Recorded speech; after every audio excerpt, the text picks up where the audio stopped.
This is a very spotty memory from my childhood, but I remember enough to still be freaked out every time I think about it. I was very young, probably around the age of 5, and my family and I were at the public pool that day. We went quite often when I was younger. I don't remember how this interaction came about, but I remember talking to a woman who looked relatively young, around 25/30, asking me what my address was. I am not sure why I knew my address, but I remember reciting my home address to this random woman at the pool. In my little kid mind, this was a completely normal conversation, so I had no reason to not tell her. Naturally, I returned the question to her. Her response was 123 Toad Lane. I had no reason at this age, so in my head this was a completely valid address. I don't remember what she said after that, but I remember my parents pulling me away eventually, thank God WTF, and never thinking anything of it until years later. Thankfully, nothing ever came of it, as far as I know, but it's still so weird knowing that some lady I literally had never met was asking a child for their address. I have so many questions about it looking back. Why did she want to know my address? Did she plan to do anything with that information? Was somebody else getting her to ask? While I will probably never get an answer to any of those questions, I'm just glad that my naivete as a child didn't cost me any harm.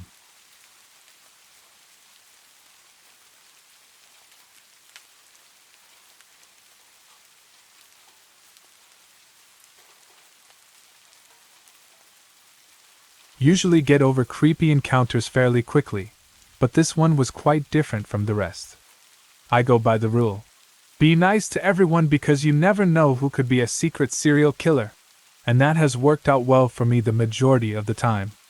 Although this time, it was probably what got me into that situation. When I was 18, I worked as a lifeguard by a small pool. Nothing fancy, I was basically just a babysitter to all ages.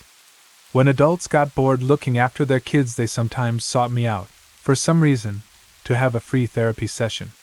Mothers and fathers talking about their hardships. I know I worked as a lifeguard, but I can't save that kind of life.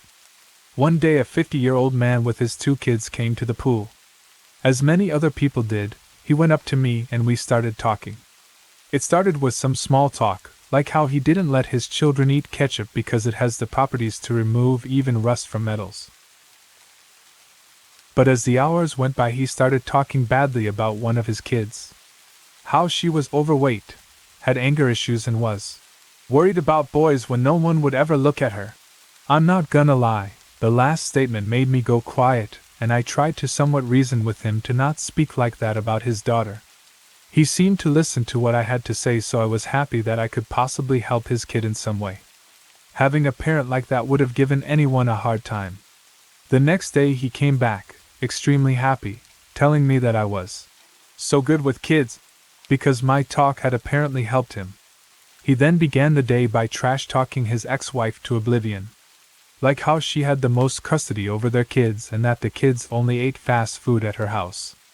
I didn't say much because I felt like it wasn't my place to speak and I didn't want to create unnecessary drama at my workplace. But what set the first red flag in motion was when the conversation suddenly shifted into him wanting a young wife. It was as if he had tried to trash talk his ex to get me to understand he was single and interested in a relationship with me. The days went by and he continued to visit the pool every day. To some extent, I had the feeling that he now came every day just to see me. I was fairly creeped out by this thought, so I tried to ignore it and just do my work. As the days passed, he started asking more and more personal questions like, "Where do you usually go grocery shopping?" and "Is there a cafe close to where you live?" As I was fairly sure he was trying to figure out where I lived, I kindly deflected all of his questions with something very obscure. During my last work week, I had an afternoon shift. I asked my colleague, who had the morning shift, if anything had happened that day that I should be aware of. He told me that they had to ban a man from entering the pool area because he had reached behind the counter at the small pool shop where the workers keep their personal things. Apparently, he had been denied by my coworker to get a look at our work calendar, so he had tried to get a glance at it in a more illegal manner. That last week I saw him twice at the end of my shifts, standing near the pool entrance. The second time I saw him there, I reported him to the pool's security guards, and after that, I never saw him again.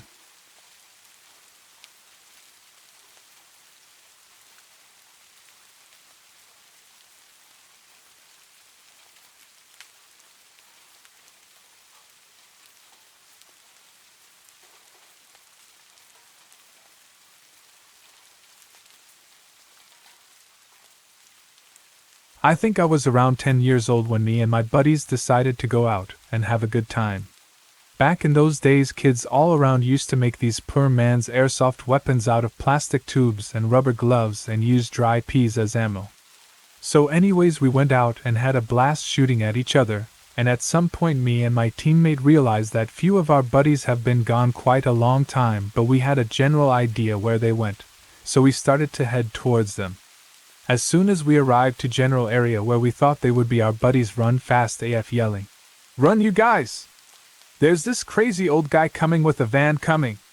So I was a little confused at this time and watched as my buddies ran off nowhere to be seen, and at this point I see that van coming and I panic and start running like hell. This guy catches me pretty quick, almost running me over with his van and yelling that if I move an inch he would end me.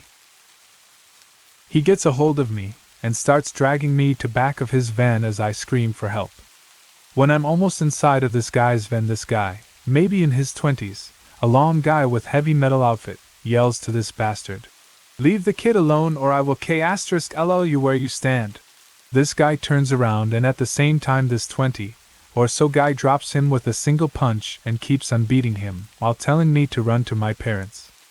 My dad tried to find the guy who literally saved my life to thank him and reward him, but only found a puddle of blood where this happened.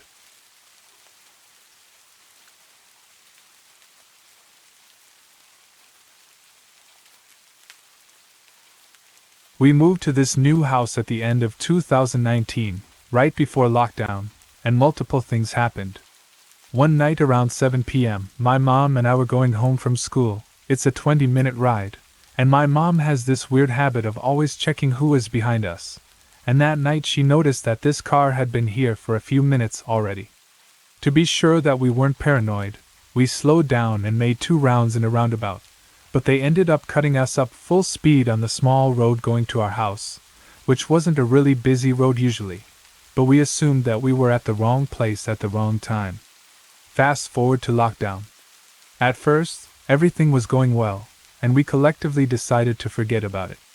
We were in May, so 2 months after the lockdown started and almost the end of it. My sister was downstairs around 3 a.m. just hanging out in the living room. Just to give context, my house has lots of doors/windows in the living room.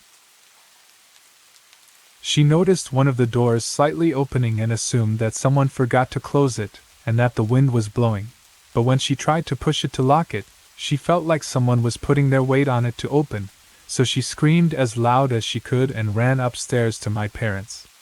They went in the backyard to check if anyone was here.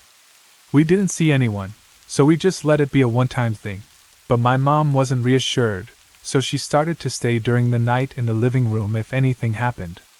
During the next few weeks, nothing new happened, and she asked me multiple times to stay with her just to be her witness in case anything happened.